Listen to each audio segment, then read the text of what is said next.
ಗಮನ ಕೊಡೋಣ. ಬೆಂಗಳೂರಿನಲ್ಲಿ ಆಟೋ ಚಾಲಕರು ದಿಢೀರ ಪ್ರತಿಭಟನೆಯನ್ನ ನಡೆಸುತ್ತಿದ್ದಾರೆ. ಸಾರಿಗೆ ಇಲಾಖೆಯ ಮುಖ್ಯ ಕಚೇರಿಗೆ ಮುತ್ತಿಗೆಯನ್ನ ಹಾಕಲಾಗಿದೆ. ಆಟೋ ಚಾಲಕರಿಂದ ಶಾಂತಿನಗರದ BTS ರೋಡ್ ಬ್ಲಾಕ್ ಮಾಡಿ ಪ್ರತಿಭಟನೆಯನ್ನ ನಡೆಸುತ್ತಿದ್ದಾರೆ ಆಟೋ ಚಾಲಕರು. ಸಾವಿರಾರು ಆಟೋ ಕ್ಯಾಬ್ಗಳನ್ನು ತಂದಿದ್ದಾರೆ. ಸರ್ಕಾರದಿಂದ ಒನ್ ಸಿಟಿ ಒನ್ ರೇಟ್ ಆದೇಶ, ಆದರೆ ಆದೇಶ ಪಾಲನೆ ಮಾಡ್ತಾ ಇಲ್ಲ ಅಗ್ರಿಗೇಟ್ ಕಂಪನಿಗಳ ವಿರುದ್ಧ ಕ್ರಮ ಕೈಗೊಳ್ತಾ ಇಲ್ಲ ಇಲಾಖೆ. ಹೀಗಾಗಿ ಇಲಾಖೆಯನ್ನ ಬಡಿದೆಬ್ಬಿಸುವ ಸಲುವಾಗಿ ಈ ಪ್ರತಿಭಟನೆಯನ್ನ ಮಾಡಲಾಗ್ತಾ ಇದೆ.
ದೇಶದಾದ್ಯಂತ ಅದರಲ್ಲೂ ನಗರ ಪ್ರದೇಶಗಳಲ್ಲಿ ಒಂದೇ ರೀತಿ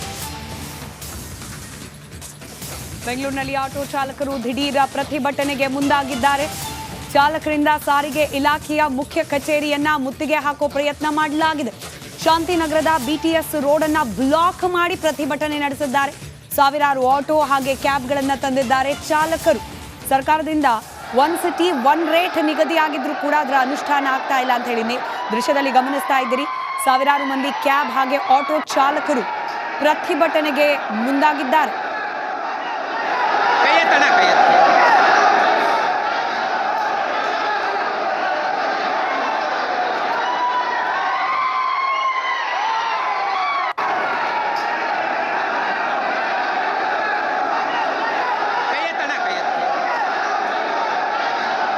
ಡೀಟೇಲ್ಸ್ ನಮ್ಮ ಪ್ರತಿನಿಧಿ ಧ್ರುವರಾಜ್ ನೀಡ್ತಾ ಹೋಗ್ತಾರೆ. ದೂರವಾಣಿ ಸಂಪರ್ಕದಲ್ಲಿದ್ದಾರೆ. ಧ್ರುವ, ಪ್ರತಿಭಟನೆ ಮಾಡ್ತಿದ್ದಾರೆ, ಬಟ್ ಆಕ್ರೋಶ ಎಷ್ಟರ ಮಟ್ಟಿಗಿದೆ ಅಂದ್ರೆ ಬಿದ್ದುಗಿದ್ದು ಹೆಚ್ಚು ಕಮ್ಮಿ ಆದ್ರೆ ಏನ್ ಕತೆ ಅಂತ ಹೇಳಿ.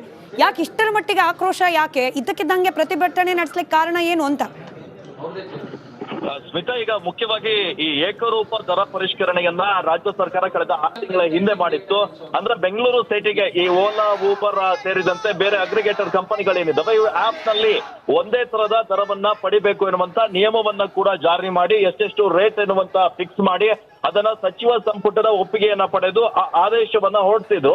ಆದ್ರೆ ಸರ್ಕಾರದ ಆದೇಶವಾಗಿ ಉಳಿದು ಬಿಟ್ಟಿದೆ. ಈ ರ್ಯಾಪಿಡೋ ಇರ್ಬೋದು, ಓಲಾ ಇರ್ಬೋದು, ಊಬರ್ ಇರ್ಬೋದು, ಇಂತಹ ಕಂಪನಿಗಳು ಬೇಕಾಬಿಟ್ಟಿಯಾಗಿ ದರ ವಸೂಲಿಯನ್ನ ಮಾಡ್ತಾ ಇದ್ದಾರೆ. ನೀವು ಈ ನಿಯಮವನ್ನ ಜಾರಿಗೆ ತರ್ತಾ ಇಲ್ಲ, ನೀವು RTO ಅಧಿಕಾರಿಗಳು ಈ ರೂಲ್ಸ್ ಅನ್ನ ಫಾಲೋ ಮಾಡ್ಲಿಕ್ಕೆ ಆಗ್ತಾ ಇಲ್ಲ ಇವ್ರ ಕೈಯಲ್ಲಿ ಅನ್ನುವಂತಹ ಒಂದು ಕಾರಣಕ್ಕಾಗಿ ಇವತ್ತು ಈ ಸಾರಿಗೆ ಸಂಘಟನೆಗಳ ಒಕ್ಕೂಟ ಏನಿದೆ ಇವರು ನೇರವಾಗಿ ಶಾಂತಿನಗರಕ್ಕೆ ಹೋಗಿ ಅಲ್ಲಿ RTO ಕಚೇರಿಯ ಮುಂಭಾಗದಲ್ಲಿ ಪ್ರೊಟೆಸ್ಟ್ ಅನ್ನ ಮಾಡಿದ್ರು. ಈ ಪ್ರತಿಭಟನೆಯ ವೇಳೆ ಪೊಲೀಸರು ಮತ್ತು ಇವರಿಗೆ ಅಂದ್ರೆ ಈ RTO ಅಧಿಕಾರಿಗಳೇನಿದ್ದಾರೆ ಪ್ರೊಟೆಸ್ಟ್ ಮಾಡದೆ ಮಾಡ್ಕೊಳ್ಳಿ ಬಿಡಿ ಅನ್ನುವಂತ ಒಂದು ಧೋರಣೆಯಲ್ಲಿದ್ರು. ಹೀಗಾಗಿ ರೊಚ್ಚಿಗೆದ್ದಂತಹ ಈ ಆಟೋ ಮತ್ತೆ ಕ್ಯಾಬ್ ಚಾಲಕರು ನೇರವಾಗಿ ಆ ಕಚೇರಿ ಒಳಗೆ ಪೊಲೀಸರು ಇದ್ರು ಕೂಡ ಅವರನ್ನ ತಳ್ಕೊಂಡು RTO ಕಚೇರಿ ಫಸ್ಟ್ ಫ್ಲೋರ್ ಅಲ್ಲಿ ಬರುತ್ತೆ, ಆ ಕಚೇರಿ ಒಳಗೆ ಎಂಟ್ರಿಯನ್ನ ಕೊಟ್ಟಿದ್ದಾರೆ. ಎಂಟ್ರಿಯನ್ನ ಕೊಟ್ಟು ತಮ್ಮ ಆಕ್ರೋಶವನ್ನ ಕೂಡ ಹೊರ ಹಾಕ್ತಾ ಇದ್ದಾರೆ. ಇನ್ನು ಈ ರ್ಯಾಪಿಡೋ ಬೈಕ್ ಟ್ಯಾಕ್ಸಿ ಇದೆಯಲ್ಲ ಇದನ್ನು ಕೂಡ ಬ್ಯಾನ್ ಮಾಡಬೇಕು ಅಂತ ಸಾಕಷ್ಟು ದಿನದಿಂದ ಆಗ್ರಹವನ್ನ ಮಾಡ್ಕೊಂಡು ಬಂದಿದ್ರು. ಆದ್ರೆ ಈ ವಿಚಾರ ಸದ್ಯ ಕೋರ್ಟ್ ಅಲ್ಲಿ ಇರುವಂತಹ ಕಾರಣಕ್ಕಾಗಿ ಅದನ್ನ ಬ್ಯಾನ್ ಮಾಡ್ಲಿಕ್ಕೆ ಆಗಲ್ಲ ಅಂತ RTO ಹೇಳ್ತಾ ಇದೆ. ಆದ್ರೆ RTO ಕಡೆಯಿಂದ ವಕೀಲರು ಏನಿದ್ದಾರೆ ಅವರು ಈ ವಾದವನ್ನ ಮಂಡಿಸಿ ಆ ಸ್ಟೇ ವೆಕೇಟ್ ಅನ್ನ ಮಾಡಬೇಕಿತ್ತು, ಅದನ್ನ ಕೂಡ ಮಾಡಿಲ್ಲ. ಎಲೆಕ್ಟ್ರಿಕ್ ಬೈಕ್ ಟ್ಯಾಕ್ಸಿಯನ್ನು ಕಳೆದ 6 ತಿಂಗಳ ಹಿಂದೆ ನಿಷೇಧವನ್ನ ಕೂಡ ಮಾಡಿದ್ರು ರಾಜ್ಯ ಸರ್ಕಾರದವರು. ಆ ಎಲೆಕ್ಟ್ರಿಕ್ ಬೈಕ್ ಟ್ಯಾಕ್ಸಿ ನಿಷೇಧ ಆದೇಶ ಕೂಡ ಪಾಲನೆ ಆಗ್ತಾ ಇಲ್ಲ. ಈಗಲೂ ಕೂಡ ಸಾಕಷ್ಟು ಎಲೆಕ್ಟ್ರಿಕ್ ಬೈಕ್ ಟ್ಯಾಕ್ಸಿಗಳು ಓಡಾಡ್ತಾ ಇದ್ರು. ಅಂದ್ರೆ ಸರ್ಕಾರದ ಒಂದು ಆದೇಶಕ್ಕೆ ಬೆಲೆ ಇಲ್ವಾ ಎನ್ನುವಂಥದ್ದು ಇಲ್ಲಿ ಆಟೋ ಚಾಲಕರು ಮತ್ತೆ ಕ್ಯಾಬ್ ಚಾಲಕರು ಕೇಳ್ತಾ ಇರುವಂತ ಪ್ರಶ್ನೆ. ಕೊನೆಗೆ ಇವರು ಇಷ್ಟೊಂದೆಲ್ಲ ರೊಚ್ಚಿಗೆದ್ದ ಮೇಲೆ RTO ಅಧಿಕಾರಿಗಳು ಈಗ ಸದ್ಯ ಅವರನ್ನ ಕರೆದು ಬಿಟ್ಟು ಸಭೆ ಮಾಡ್ಲಿಕ್ಕೆ ಮುಂದಾಗಿದ್ದಾರೆ. ಸ್ಮಿತಾ. ರೈಟ್, ಧನ್ಯವಾದ ಧ್ರುವ ಮಾಹಿತಿಗಾಗಿ.